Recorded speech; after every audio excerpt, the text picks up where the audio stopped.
ಎಲ್ಲರೂ ನಾಯಕರಾಗಬೇಕು ಅಂತ ಅಪೇಕ್ಷೆ ಮಾಡ್ತಾರೆ. ಆದರೆ ನಾಯಕತ್ವ ಅಷ್ಟು ಸುಲಭ ಸಾಧ್ಯವಾದದ್ದಲ್ಲ.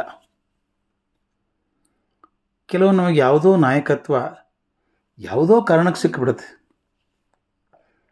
ಒಂದೆರಡು ಸಲ ನಮ್ಮ ಪ್ರಯತ್ನದ ಫಲವಾಗಿಯೋ ಸಾಧನೆಯ ಫಲವಾಗಿಯೋ ನಾಯಕತ್ವ ದೊರಕೀತು. ಕೆಲವೊಂದು ಸಲ ಸಂದರ್ಭ ಯಾರೊಬ್ಬರನ್ನೂ ನಾಯಕರನ್ನಾಗ್ಬಿಡ್ತದೆ.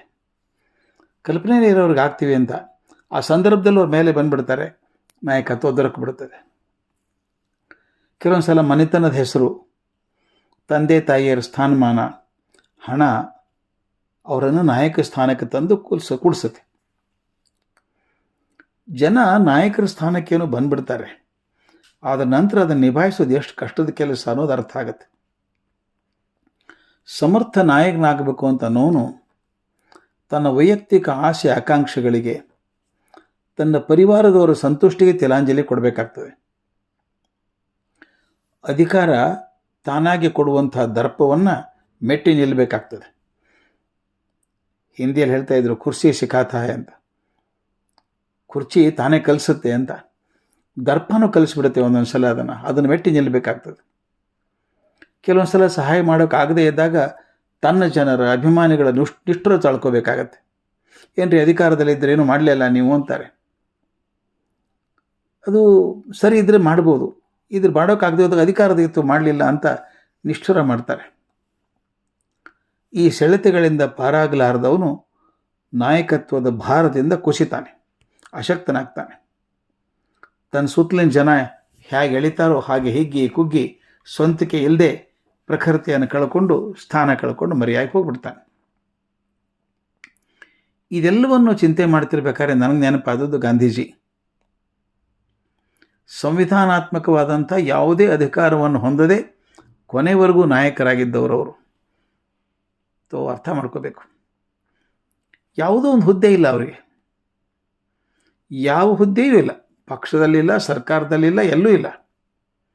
ಅದು ಕೊನೆವರೆಗೂ ನಾಯಕರಾಗಿದ್ದವರು. ಅಂದರೆ ನಾಯಕರಾಗೋದಕ್ಕೆ ಹುದ್ದೆನೇ ಬೇಕು ಅಂತಿಲ್ಲ.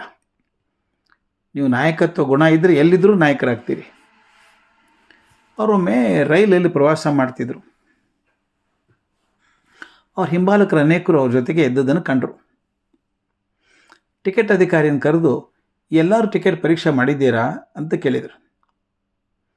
ಅದಕ್ಕೆ ಆತ ವಿನಯದಿಂದ, ಬಾಪೂಜಿ, ತಮ್ಮಂಥ ಮಹಾಪುರುಷರಿಗೆ ಟಿಕೆಟ್ ಬೇಕೇ, ಅದನ್ನು ಪರೀಕ್ಷೆ ಮಾಡಬೇಕೆ ನಾನು ಅಂತ ಕೇಳಿದರು.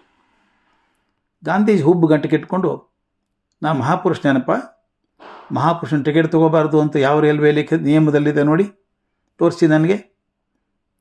ನನ್ನ ಜೊತೆಗಿರುವ ಮಹಾಪುರುಷರೆಲ್ಲ ಟಿಕೆಟ್ ತೊಗೊಂಡಿದ್ದಾರೋ, ದಯವಿಟ್ಟು ಪರೀಕ್ಷೆ ಮಾಡಿ ತಕ್ಷಣ ನನಗೆ ತಿಳಿಸಿ ಎಂದರು.